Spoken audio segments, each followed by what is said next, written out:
দামি dining table রয়েছে, দুমুঠো ভাত খাওয়ার মতো আমার কাছে সময় নেই, টেনশনে ভর্তি হয়ে গিয়েছে।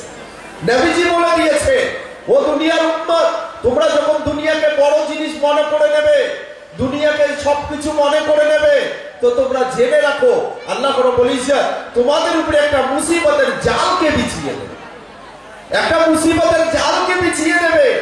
আর কয়েকটা জিনিস তোমাদের উপরে মুসাল্লাত করে দেওয়া হবে। এক নম্বর জিনিস তোমাদের উপরে যেটা মুসিবতের জাল বিছিয়ে দেওয়া হবে সেটা হলো কি, বলছে যে তোমরা যতটাই উপার্জন করো না কেন তোমার চোখে কম লাগবে, তোমার আরো দরকার মনে হয়। এক নম্বর মুসিবতের জাল। দুই নম্বর মুসিবতের জাল, তোমার দিলে এমন একটা লম্বা আশা আকাঙ্ক্ষা আল্লাহ পাক ঢুকিয়ে দেবে যে তোমার মওত আসবে, কিন্তু তোমার আশা আকাঙ্ক্ষা কখনো ফুরাবে না, কখনো আশা শেষ হবে না। বলছে এটা দুই নম্বর মুসিবতের জাল তোমার মাথার উপরে আল্লাহ বিছিয়ে দেবে। বলছে এই মুসিবতের জাল তখনই সরবে যখন তুমি দিনের মধ্যে ফিরে আসবে, যখন তোমরা দিনের মধ্যে ফিরে আসবে। বলছে তখনই তোমার মাথার থেকে এই সমস্ত মুসিবতের জাল আল্লাহ দূর করে দেবে। বলি সুবহানাল্লাহ। বলছে দিন আমাদের সকলের জিন্দেগিতে জরুরি। বলছে কতটা? বলছে মাছের জন্য যেরকম পানি জরুরি, বলছে প্রত্যেকটা নর নারীর জন্য দিন তার থেকে বেশি জরুরি, তার থেকে বেশি জরুরি হলো তার জিন্দেগিতে দিন। কারণ দোস্ত যদি দিন আমাদের জিন্দেগিতে থাকে তো আমরা সঠিক রাস্তায় চলতে পারবো, আমরা সঠিক রাস্তায় চলার ক্ষমতা রাখবো। আর যদি দিন আমার কাছে না থাকে তো দোস্ত হাজারো লাখো গোনা আমার দ্বারাই হবে, কিন্তু দিনের মধ্যে জান্নাত বরাবর কোনো এহসাস আসবে না। আজ আমি যদি ঠিক হই আমার পরিবারের প্রত্যেকটা সদস্য ঠিক হয়ে যাবে। আজ মুসলমান পুরুষেরা যদি জানতো তার উপরে যে কটা জিনিস ফরজ হয়েছে, ওই কয়েকটা জিনিসকে সে যদি জেনে নিয়ে আর মেনে নিয়ে চলতো, তাহলে দুনিয়ার মধ্যে এতটা বদদিন দেখা যেত না। আজকে আমার বাড়ির মা বোনেরা এতটা বেসামাল হয়ে যেত না। ও আমার পুরুষ ভাইয়েরা, আমরা ভুলে না যাই, একটা করে মা বোন যদি জাহান্নামে যায়, বলছে চারটে পুরুষকে জাহান্নামে নিয়ে চলে যায়। একটা করে মা বোন চারটে করে পুরুষকে জাহান্নামে নিয়ে যাবে। আর সর্বপ্রথম যাকে নিয়ে যাবে সে হলো তার বাপ। কারণ একটা বাচ্চা দুনিয়ায় আসার পরে তার মেন দায়িত্বে যে থাকে সে হলো তার বাপ। বলছে একটা মহিলা যদি জাহান্নামে যায়, সর্বপ্রথম তার বাপকে টানবে জাহান্নামে নিয়ে যাওয়ার জন্য। দুই নম্বর হলো তার বড় ভাই, আর তিন নম্বর হলো তার স্বামী, চার নম্বর হলো তার বড় ছেলে। বলছে এই চারটে ছেলেকে, চারটে পুরুষকে একটা মহিলা জাহান্নামে কালকে নিয়ে যাবে, সে যদি জাহান্নামী হয়। তো আজ আমরা যারা এখানে বসে রয়েছি, আমরা এই চারটের মধ্যে একটার মধ্যে পড়ি কিনা? হ্যাঁ, আমরা চারটের মধ্যে একটার মধ্যে পড়ি কিনা? যে আমরা কারো নাই কারো বাপ, নচেত কারো নাই কারো বড় ভাই, নচেত কারো নাই কারো স্বামী, নচেত কারো নাই কারো বড় ছেলে। আল্লাহ রাব্বুল ইজ্জত প্রত্যেকটা পুরুষের জন্য তিনটে জিনিসকে ফরজ করে দিয়েছে। এক নম্বর জিনিস যে হার হালতে ঈমানী অবস্থায় থাকা। দুই নম্বর জিনিস নাভির থেকে নিয়ে হাঁটুর নিচ অবধি কাপড় পরিধান করা। আর তিন নম্বর জিনিস বলছে নিজের পরিবারকে পর্দার মধ্যে রাখা। এটা প্রত্যেকটা পুরুষের জন্য ফরজ, প্রত্যেকটা পুরুষের জন্য আল্লাহ পাক ফরজ করে দিয়েছে। কিন্তু কজনে জানি আর কজনে মেনে নিয়ে চলতে পারছি। আজ ভাবছি যে ব্যাস দুনিয়া এসছি, দুনিয়া থেকে চলে যাবো, এটাই আমার জিন্দেগি। বলছি যে না দোস্ত, অনেক গ্রামগঞ্জে এমনও ভাইকে দেখা যায় তারা বলেই ফেলে যে মরার পরে যা হবে দেখা যাবে, সেই জায়গায় আমাকে তো কেউ দেখতে যাবে। কিন্তু দোস্ত ভুলে না যায়, সেই জায়গায় কালকে দেখার মতো কিছু থাকবে না, সেই জায়গায় কালকে উপভোগ করতে হবে। আমার কৃতকর্মের ফল কালকে উপভোগ করতে হবে। যদি আমার জিন্দেগি আল্লাহ এবং আল্লাহ রাসূলের গোলামিতে যদি লাগিয়ে নিয়ে যেতে পারি, তো হাসতে হাসতে কালকে আল্লাহ জান্নাতের ফয়সালা করে দেবে। আর যদি আমার জিন্দেগি আল্লাহ এবং আল্লাহ রাসূলের গোলামিতে না চালিয়ে নিজের মন চাই নিজের খাইশকে পুরো করার জন্য যদি দুনিয়াতে ব্যতিব্যস্ত হয়ে যায়, কাল কিয়ামতের দিন নামায় আমাল হাতে পাওয়ার সাথে সাথে বলবো মালি হাদাল কিতাব লা ইউগাদিরু সাগীরাতাও ওয়ালা কাবীরাতান ইল্লা আহসাহা। এটা কেমন নামায় আমল, এটা কেমন রেজিস্টার? এ তো না আমাদের ছোট গুনাহকে ছেড়ে দিয়েছে, এ তো না আমাদের বড় গুনাহকে ছেড়ে দিয়েছে, এ তো সমস্ত বিষয়কে লিখে রেখে দিয়েছে, এ তো সমস্ত বিষয়কে লিখে রেখে দিয়েছে। বলছে কালকে আফসোস করে কোনো লাভ হবে না। বলছে যেটা করার আজকে করে নিতে হবে, যেটা করার আজকে করে নিতে হবে, কালকে করার মতো সুযোগ আর থাকবে না। এই জন্য দোস্ত, যে সময় আজকে আমার কাছে রয়েছে এটাকে সঠিক কাজে লাগানো, এটা আমার দায়িত্ব, এটা আমার একান্ত কর্তব্য। একে যদি সঠিক কাজে লাগাই তো এটা সঠিক কাজে লাগবে, আর একে যদি সঠিক কাজে না লাগাই তো বলছি যে তুমি নিজেকে নেকির কাজে লাগাও, নচেত শয়তান তোমাদেরকে গুনার কাজে লাগিয়ে দেবে। নিজেকে বলছি যে নেকির কাজে লাগাও, নচেত শয়তান তোমাদেরকে গুনার কাজে লাগিয়ে দেবে। বলছি যে আমাকে আমার নিজেকে বলছি নেকির কাজে লাগানো, এটা আমার দায়িত্ব। কারণ আল্লাহ রাব্বুল ইজ্জত আমাদেরকে বোঝার জন্য সুস্থ দিমাগ দিয়েছে, দেখার জন্য সুস্থ চোখ দিয়েছে, বলার জন্য সুস্থ জবান দিয়েছে। এই সমস্ত জিনিস এমনিতে দেয়নি দোস্ত। এ দিমাগ দুনিয়াকে বোঝার জন্য নয়, এ চোখ দুনিয়া দেখার জন্য নয়, এ জবান দুনিয়ার কথা বলার জন্য নয়, এ হাত দুনিয়ার কাজ করার জন্য নয়, এ পা দ্বীনের রাস্তায় চলার জন্য দিয়েছেন, এ হাত কোরআন এবং হাদিসকে ধরার জন্য দিয়েছেন, এ চোখ কোরআন এবং হাদিস দেখার জন্য দিয়েছে, এ জবান কোরআন এবং হাদিস পড়ার জন্য দিয়েছে, এ দিমাগ বলছি যে এ দিমাগ দ্বীনকে নিয়ে ভাবার জন্য আল্লাহ পাক দিয়েছে। এমনিতে দেয়নি দোস্ত, আমরা ভাবি না এই সমস্ত জিনিস এমনিতে দিয়েছে। বলছি যে ইনসান, একদিন তোমার দিমাগ ছিল কিন্তু ভাবনা চিন্তা করার মতো শক্তি ছিল না। ইনসান, একদিন চোখ ছিল কিন্তু দেখে চেনার মতো ক্ষমতা ছিল না। ইনসান, একদিন তোমার কাছে জবান ছিল, বলার মতো ক্ষমতা ছিল না। একদিন হাত ছিল, ধরার মতো ক্ষমতা ছিল না। পা ছিল, চলার মতো ক্ষমতা ছিল না। অস্বীকার করতে পারো? অস্বীকার করতে পারো? এমন একটা সময় আমাদের জিন্দগিতে ছিল কিনা?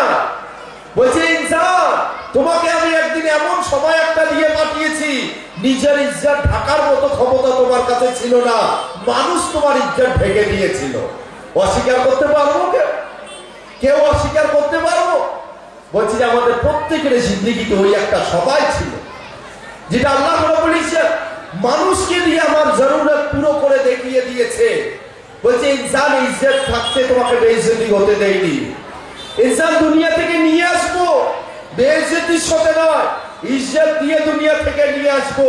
বলছে মৌতের পরে একজনের কাঁধে করে নিয়ে আসলে তোমার কষ্ট হবে, দুজনের কাঁধে করে নিয়ে আসলেও কষ্ট হবে, তিনজনের কাঁধে নয়, চারজনের কাঁধে করে তোমাকে আমি নিয়ে এসেছি। ইনসান, তুমি আমার সাথে নাফরমানি করতে পারো না।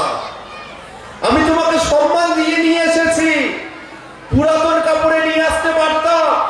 যত গরিব থেকে গরিব শ্রেণীর মানুষ হোক না কেন, যদি বাড়িতে কেউ মারা যায়, দোকানে গিয়ে বলবে একটাই কথা, যে ভাই সব থেকে ভালো মুর্দার কাপড়টা দাও।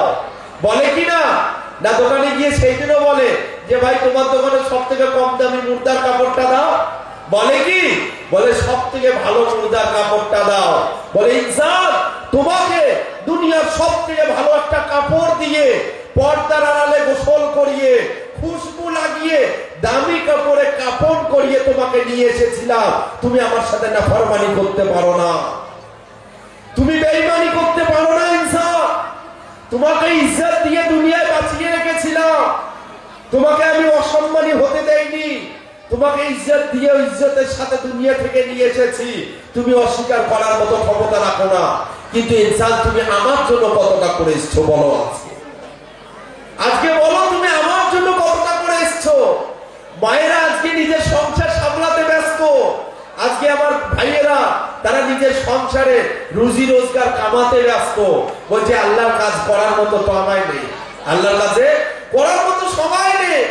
কিন্তু কালকে এ বলে আমরা কেউ পার পাবো, এই বলে কালকে কেউ পার পাবো না।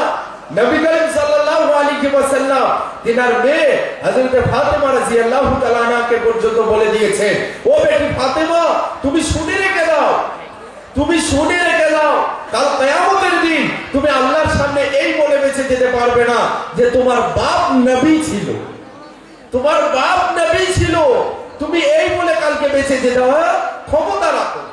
দোস্ত, এ কথা নিজের মেয়েকে ফাতেমাকে বলার মতো ছিল না, কারণ তো তার ব্যাপারে আল্লাহ রাব্বুল ইজ্জত জান্নাতের রমণী হিসাবে তার খুশখবরি আল্লাহ দুনিয়াতেই দিয়ে দিয়েছে।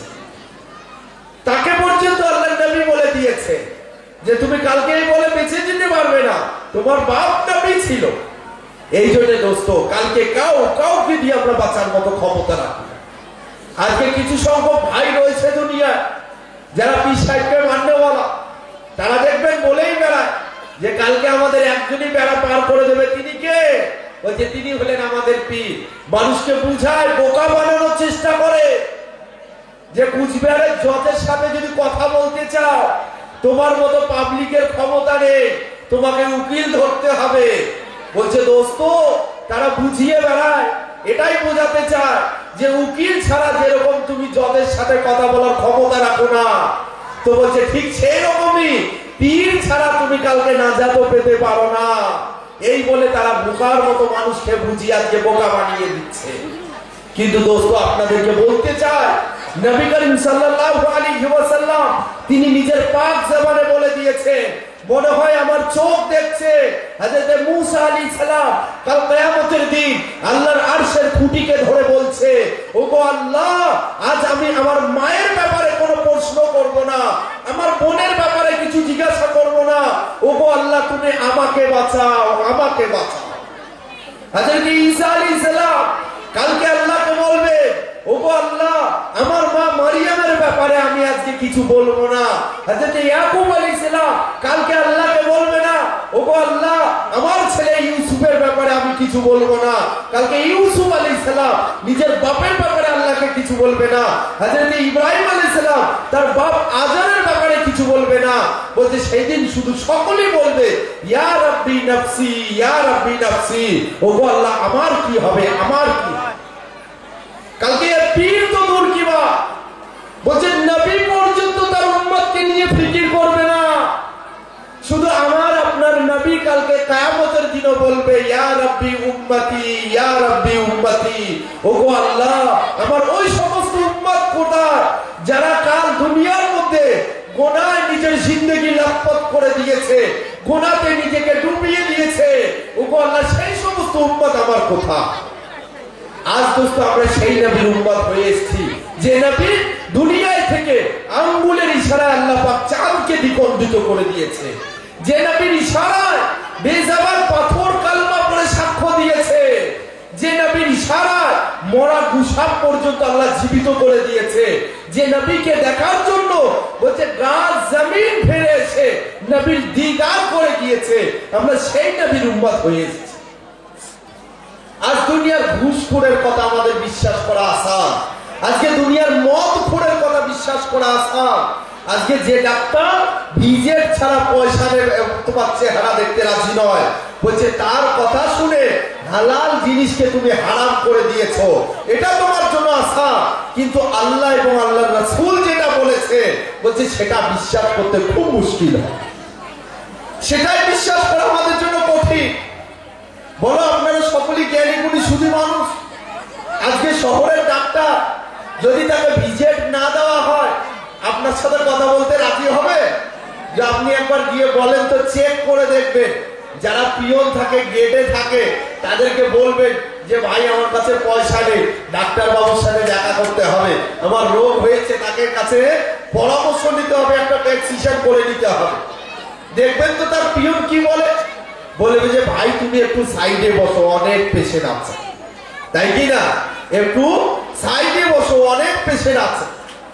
আর আজকে দাওয়াত বাড়িতে গিয়ে অনেক লোককে দেখা যায় কি না, যে এটা কি, বলছে বড়, বলছে চলবে না, এটা কি বড়, চলবে না, এটা কি ঘন্ট, কি দিয়ে আলু, বলছে চলবে না, বলছে এটা চা, কিসে, বলছে দুধ চা, চিনি দিয়েছো কিনা, বলছে হ্যাঁ, বলছে চলবে না।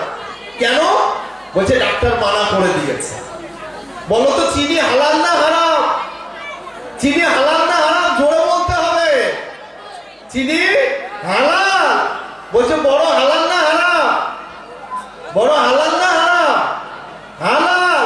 বলছে আলু জায়েজ না বলছি যে এই সমস্ত জিনিস কার কথায়? বলছে ডাক্তারের কথায় হারাম করে দিয়েছি। কথা বলে ঠিক কিনা? ডাক্তারের কথায় হারাম করে দিয়েছি। যে ডাক্তার পয়সা ছাড়া চেহারা দেখতে রাজি নয়, সে ডাক্তারের কথায় আজকে আমরা হালাল জিনিসকে হারাম করে দিয়েছি। কিন্তু আফসোস, বলছে যে নবী চির সত্য, যে আল্লাহ সকথা সন্দেহ তো দূর কি বাদ, সন্দেহের কোনো অবকাশ নেই। বলছে সে আল্লাহ এবং আল্লাহ রাসূলের কথা মেনে নিতে আজকে পাচ্ছি না। বলেন আমাদের জিন্দেগিতে সুখ আসবে না আমার জিন্দেগিতে অশান্তি আছে?